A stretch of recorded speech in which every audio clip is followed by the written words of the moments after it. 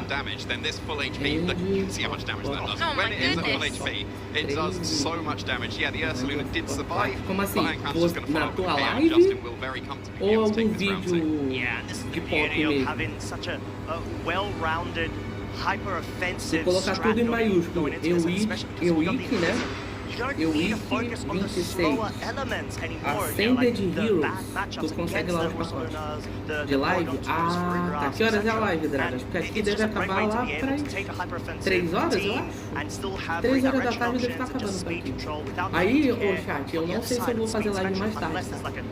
Porque eu tô viradaço. Então, eu vou dormir um pouquinho. Se eu acordar antes da hora da live, eu faço live. Se não, entendeu? Se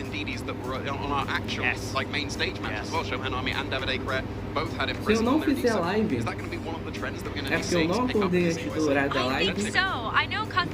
Ou porque faltou luz, só tem esse... Não, eu não acordei na hora da live, faltou luz e eu tive que sair. São só esses 3 motivos. Normalmente eu não tenho live. Por isso que não teve live na quarta. Porque eu tive que sair na hora da live. Well, you heard it here, folks. Any sort of non-believers of psychic spam, it may well be able to just bring all of the pressure to you if you disrespect the matchup, but it's just more common now than ever, I think, in regulations and even like version 2 versus version 1 back in 24. So if you don't have a matchup against it, it's sort of is a bit of a throw in my opinion, because it's sort of like being respected dozo right now in terms of the prominent sweep potential if you don't have some sort of line.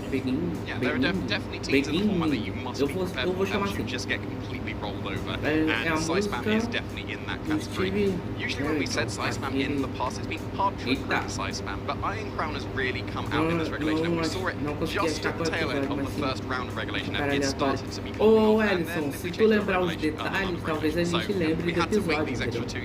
Meu aniversário vai ter uma especial de aniversário. Boa! I love it. I think that means that we still get a chance to see some really exciting things with just a couple months left of regulations. Vai ser de que exatamente a I'm live? hopeful that we'll kind of keep that trend going as we get through the rest of our tournament, but this was such a treat. I can't wait to see what other players are going to be joining Justin Tang Os sites são in that parceiraços undefeated das bracket antigas so aí. far. As a reminder, Série de we do Pokémon, want to see our players vídeo de actually hit a monte de coisa aí benchmark que dá altas of 6 coisas. wins and 2 losses at minimum to be able to make it Então, forward into our phase 2. We puderem actually do acessar play aí out a o round of phase 2 today, so it's canal going to be a long day for some do of these players SATS, that are going to make it. se inscreverem lá pra ajudar ele, beleza?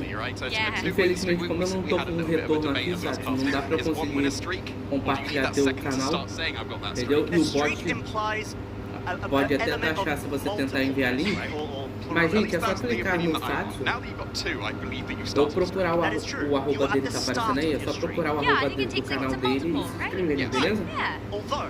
Dia 27 teremos live reagindo a Pokémon Day. Esse daí eu vou tá, eu acho, se pá. Dependendo da hora. É porque eu tô curioso, Dragas. Porque tá praticamente confirmado ter Fahrenheit Leaf no Switch, né? Agora, se vai ter todos os outros jogos de Pokémon, como eu tô achando que vai ter, vai ser muito legal, entendeu? Vocês irão acordar cedo pra assistir? Cara, se eu não acordo nem pros regionais internacionais que virá pra ver live de Pokémon, because you look at Alex Gomez, who is an international champion, and you also look at Federico Camporesi, who is also an international champion, and Spain and Italy have consistently been considered 2 of the best regions in Europe when it comes to competitive Pokemon players. And these are probably considered 2 of the best Spanish and Italian players respectively as well, so aí, nice. In round 3, we're already going into não sei se você conhece, mas tem um joguinho legal pra jogar com o pessoal da live no Roblox chamado Dance World. Depois tu procura dar uma olhadinha, é bem legal. É um joguinho de andares onde você tem os personagens, né, chamado Toons, e cada Toon tem uma habilidade e tem as versões do mal que se chamam Twists, e é um joguinho bem legal, vale a pena tu dar uma olhada. 10 e 40. Vamos ver se eu vou botar, né? Lockwood, tu não gosta, tu não reclama não, tá, Dragas? Josh versus Michael Kelsch, our 2-time back-to-back, should I say, Stockholm regional champ overall, 3-time, it's got world's finalists, it's got world semi-finalists, it's got world quarter-finalists, although he keeps going backwards, Costa. Falar em Mega Feraligator, Okay, so like a little like wave, so second to top 4 to top 8, so then this year has to be a top 4, right? Otherwise, you're right, it might be 16. If the trend continues, but I think just still having those results at the World Championships, I think the fact that we make it to day 2, I think that's a huge accomplishment in itself. Já joguei bastante, como eu tô sem jogar agora aonde jogar, se bem que dá pra jogar no telefone. Mas no telefone é bem complicadinho de jogar, mas eu vou ver se eu volto a jogar e tal.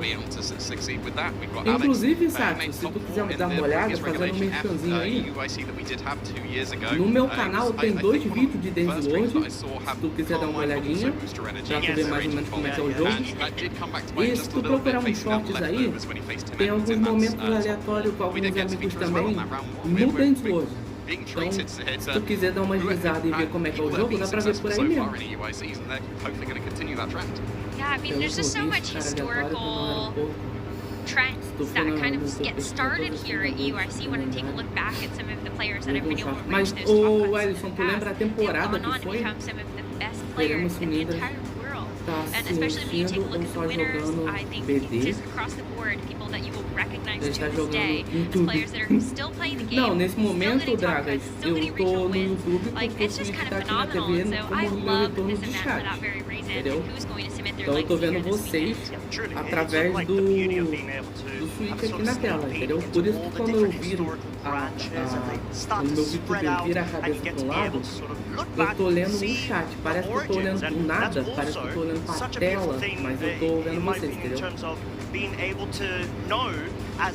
Pela qualidade do aeroporto. O Alisson, o Ritran é de Sinnoh. Se eu não me engano, é um lendário da região de Sinnoh. Tu tá me dizendo que o aeroporto é da primeira e segunda temporada?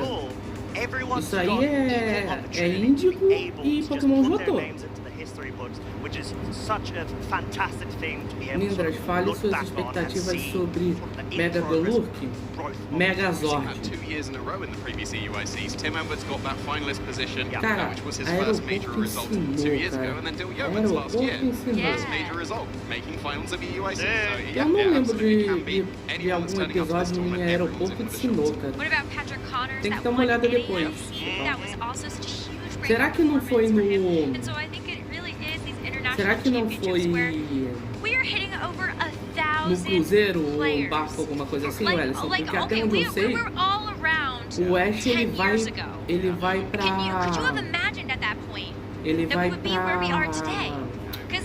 região de Sinnoh um barco, por um barco, entendeu? Quantas horas de live? 3 horas de live, chat. Muito obrigado a todo mundo que tá assistindo. Quem puder deixar o like, deixa o like, beleza?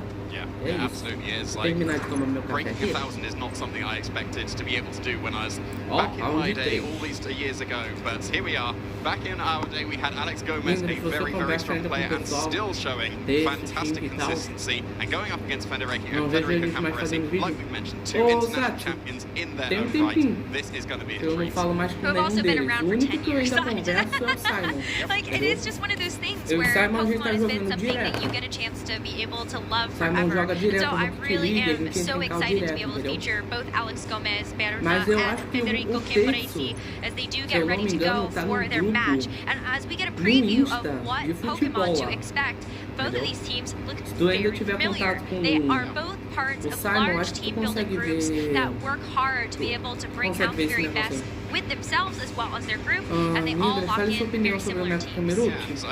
Vulcan. Camerupt é um Pokémon da hora, cara. Deixa eu só falar aqui, o time do Alex Gomes Berna. Lambro de Life Orb, Raging Bolt de Boost Energy, o Chifre de Água com Mystic Warrior, Chimpaola de Fox Sash, Incineroar de Safety Goggles e Rillaboom de Fox Outro dia vi um vídeo falando que basically the same 6, except outside of that item change as well, we are going to see that Landorus Incarnate instead of the Voltico that Alex used to get top 4, but otherwise I think it's the same principle of the team. It's just kind of what offensive coverage are you hoping to get lá dragão, eu claramente ia ver que ele era uma lagartixa. Eu não consigo fazer mais 2 horas de live. Eu tenho uma cadeira ruim e fico com dor de coluna direto. Nossa, Satsu.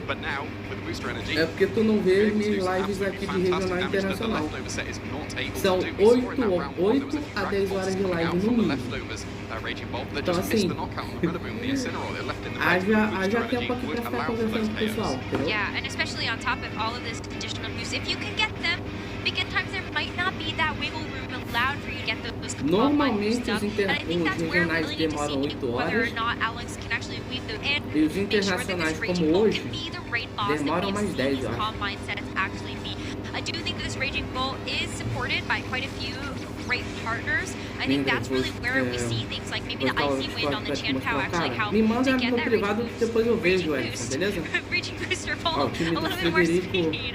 Temporário. De fêmea de Rock Helmet, o tipo de água de Mystic Warrior, Tornado de Foco Sash, Redragon de Dragon Fang, Iron Crown Boost Energy e o Pokémon Máscara de Fogo. Round 1 of regulation and is really coming to the fore here because Iron Crown is able to cover cover the fairy types that Reagindo does not want to face very, very well with his tachyon cutter. Federico has competed in both Toronto and Birmingham as we've taken our second step into Regulation F. But this team is just a bit different than what he used at both of those events, because you talk about, you know, the Iron Crown indeed, that is something that he's had that experience with, but I think that Reagindo as well as the Overpond Hearthlay were the two things that stick out to me as maybe things that he did take out of Justin Tank's book, or things that they actually did work on together for this season. Potentially an innovation going forward on the Indeed on-site variant. Paddy Prisoner, this one does not. It's got the psychic coverage instead. Obviously, you have to drop the offensive coverage if you do want access to that prison. You need to be able to imprison that trick room, that's mandatory on the moveset. The following in health kind of too good to pass up. So instead, going to be slightly worse against potential trick modes, but then Psychic just being able to do some extra chip damage will be very useful for Andy, and it does extra chip damage with the Rocky Helmet as well. Yeah, that is going to be a pretty big factor in this game, especially when you consider something like the Urshifu Rapid Strike being able to be redirected with that follow me. You're going to be taking a lot of residual damage from each individual hit from the surging strikes into that Indeed. And so that might be something that Federico gets a chance to bring to this match and throw a wrench into Alex's plans. I think the only other slight innovation, or maybe personal preference is a better way to say it, is the Icy Wind on the Tornadoes. So it usually just goes for Tailwind, and that's it. That's the speed control it usually goes for, unless you get those Fleet Wind speed drops as well. But yeah, Icy Wind, being able to, I guess, match the Icy Wind that could be coming out from the Chempow as well, it just gives you that slight edge if you're facing down on opposing Tornadoes, for example. You match Tailwinds, but then you can also Icy Wind them slower as well, and that could be something that potentially could come into play here if Alex is going with that Chempow to start spamming his own Icy Winds. Well, we got a chance to see the handshake across the table and the exchange of team sheets, so that is the signal that we are getting into team preview, and Alex and Federico are getting ready to pick their Pokemon for this first game in this best of 3. So it's round number 3, both trainers 2-0, and they're hoping that this win in this match will continue that undefeated record so they can get closer to making it to phase 2 of the Swiss today. But when you take a look at these teams, we know that there's speed control on the table for both sides, but what else are you looking at in terms of where that damage is going to come from? Usually when it comes to what's considered balanced teams coming out from Alex, it's usually about positioning and being able to use those. Well, I go for pivot pals. Are you a fake out bros person? I think I'm a fake out bros person. I'm a pivot pals. I'm still pivot pals. But yeah, you usually go for that positioning to be, out position your opponent. But when you're facing down a team like Federico's, that is much more offensive. And even if you're defensively switching, there's so much damage that aparentemente, então eles não consertaram isso aí.